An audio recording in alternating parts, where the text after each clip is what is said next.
बिहार में एनडीए घटक दलों के बीच सीटों का बंटवारा हो गया है। सीटों की घोषणा भी हो गई है।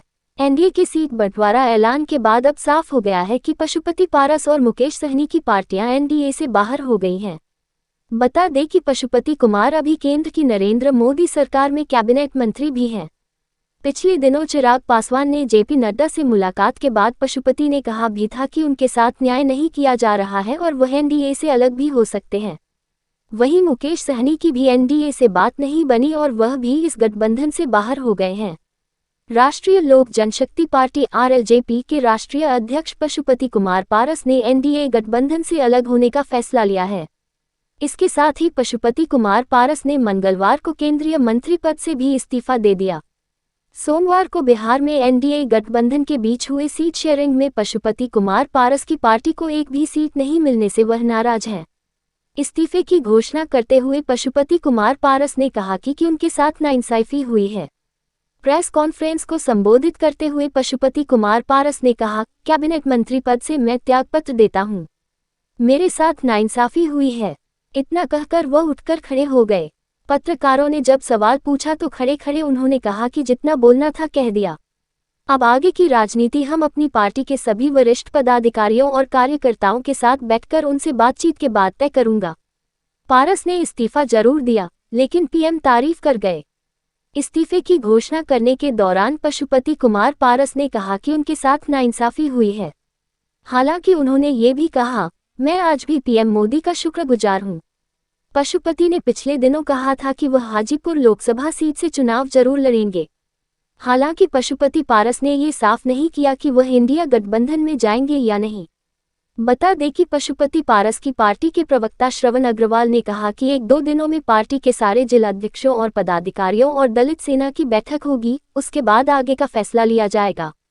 इंडिया गठबंधन में जाने के फैसले पर श्रवण अग्रवाल ने कहा कि अभी इस पर कोई फैसला नहीं लिया गया है। जब बैठक होगी उसी में तय होगा कि अकेले लड़ना है या किसी गठबंधन की तरफ से लड़ना है। उन्होंने कहा कि संसदीय बोर्ड की बैठक में तय होगा कि पार्टी कितने सीटों पर लड़ेगी।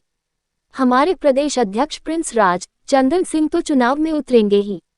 पशुपति पारस के पास अकेले चुनाव लड़ने का ऑफर था, लेकिन उन्होंने साफ कहा था कि वह सहयोगियों को छोड़कर चुनाव में अकेले नहीं जाएंगे। बात करें चिराग पासवान की तो उन्होंने सिर्फ कर दिया है कि 2024 लोकसभा का चुनाव वह हाजीपुर से ही लड़ेंगे। वह वर्तमान में जमुई से सांसद हैं। उन्होंने एनडीए घटक दलों के बीच सीट बंटवारे के बाद सोमवार को दिल्ली में मीडिया से बात करते हुए का साथ ही उन्होंने प्रधानमंत्री को विशेष रूप से धन्यवाद दिया है कि उन्होंने हमारी पार्टी की चिंता की और मान सम्मान रखा।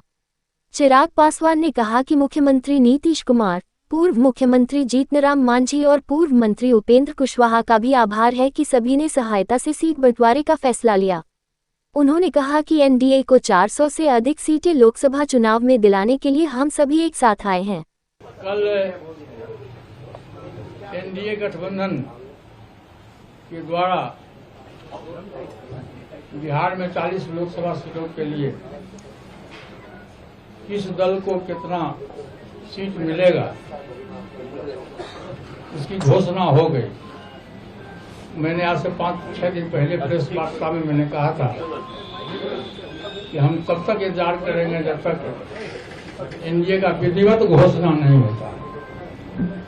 कल विधिवत घोषणा हो गया। हम लोग 5 सांसद थे, हमारी पार्टी में 5 सांसद थे। मैंने बहुत ईमानदारी, बहुत लगन से, वफादारी से मैंने एनडीए की सेवा की।